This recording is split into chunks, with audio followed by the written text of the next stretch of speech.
Sabrina Cassa, on va voir qu'il y a des points communs entre votre démarche littéraire, fictionnelle aussi peut-être, hein, parce qu'il y a de la fiction dans votre livre Faux souvenirs. Alors le point de départ, c'est un souvenir, ou plutôt je découvre avec vous ce qu'on appelle un souvenir écran. Alors qu'est-ce que c'est et quel est ce souvenir? Alors ce souvenir, c'est un souvenir comment- de ma rencontre avec mon père. Alors jusqu'à l'âge de 40 ans, j'ai cru que je l'avais rencontré dans un aéroport. Une belle scène où il s'enlace avec ma mère. Ouais, La lumière est belle. ouais. Vous avez Et vraiment le souvenir de voir un aéroport quoi, derrière vous, enfin de... oui. Ouais. Et puis à l'âge de 40 ans, j'ai réalisé que j'avais rencontré mon père pour la première fois dans une prison sordide à Lambèze. Ouais. Voilà, Prison algérienne, hein. voilà, à côté de Batna. Et donc j'ai vécu avec cette désillusion pendant quelques années. Et au bout de 10 ans, j'ai décidé d'aller confronter cette illusion et d'essayer de comprendre pourquoi elle avait été aussi tenace, comment je l'avais abritée en moi. Alors vous convoquez l'intelligence artificielle, on va y venir dans un instant, mais vous convoquez aussi Freud. Oui, alors c'est le souvenir écran, c'est lui qui l'a théorisé. Et en fait, Freud dit que la plupart de nos souvenirs d'enfance sont faux. On les recompose à notre guise. Donc il y a quelque chose qui n'est pas forcément exceptionnel, le fait que j'ai un faux souvenir. Ouais, il y C'est a de exceptionnel, l'artificiel, c'est un côté artificiel dans les souvenirs. voilà, de recomposition. La mémoire, c'est toujours quelque chose qu'on recompose.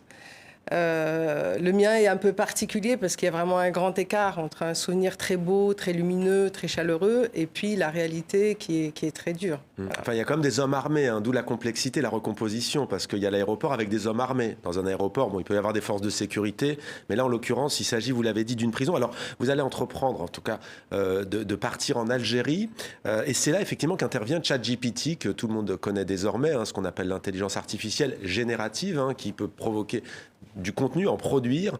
Qu'est-ce que ça donne de l'Algérie, ChatGPT, dans votre démarche? Eh bien, ça donne une grande hallucination. En fait, au départ, tout le monde parlait de ChatGPT au moment où je préparais ce projet. Et j'ai posé la question, j'ai envie de dire presque naïvement, je voulais savoir ce que ChatGPT allait me dire sur Lambèze. Et c'est là qu'il me dit, non, mais ce n'est plus une prison, c'est un musée. Ah, bon, bonne nouvelle. Donc je joue avec ChatGPT et en fait, jusqu'au bout, en fait, il me raconte vraiment une vérité hallucinatoire Ouais. sur ce lieu. Ouais. Et vous écrivez notamment: un bip de mon téléphone me sort de ma noyade. Darek, un ami, m'écrit pour se moquer de ChatGPT, le nouveau délire numérique pour les feignants qui ne veulent plus prendre la peine d'articuler leurs pensées. Un robot conversationnel. Le capitalisme ne sait plus quoi inventer pour nous bouffer l'âme et subtilement nous transformer en auxiliaire de machine. Cet intermède a l'intérêt de me ramener sur la rive. À travers cet outil, qu'est-ce que vous avez essayé de comprendre? Et à travers cette histoire, qu'est-ce que vous avez voulu susciter comme réflexion? Parce qu'il est question là aussi d'héritage familial. Oui, alors bien sûr l'héritage familial un peu difficile à digérer, mais vraiment l'objet du livre c'est vraiment le faux souvenir.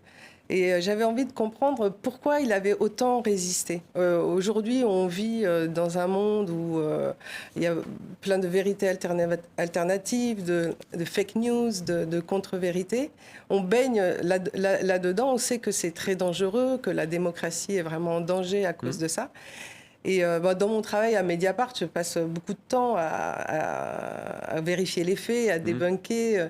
Mais là, j'avais envie de faire autre chose. J'avais envie de comprendre ça d'une façon beaucoup plus intime et d'expérimenter déjà sur moi Ouais.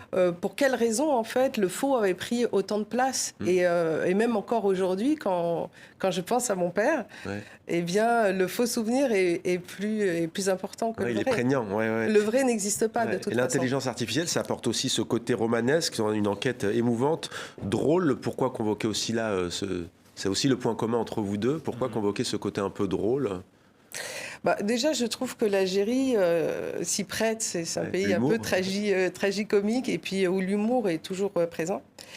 Et par ailleurs, je crois que les gens qui sont traumatisés, quand il y a quelque chose de très lourd, c'est un échappatoire qui est assez courant. On a besoin d'en rire pour le mettre à distance, pour essayer de regarder un peu le monstre qui nous fait peur. Donc on essaye de l'alléger comme ça.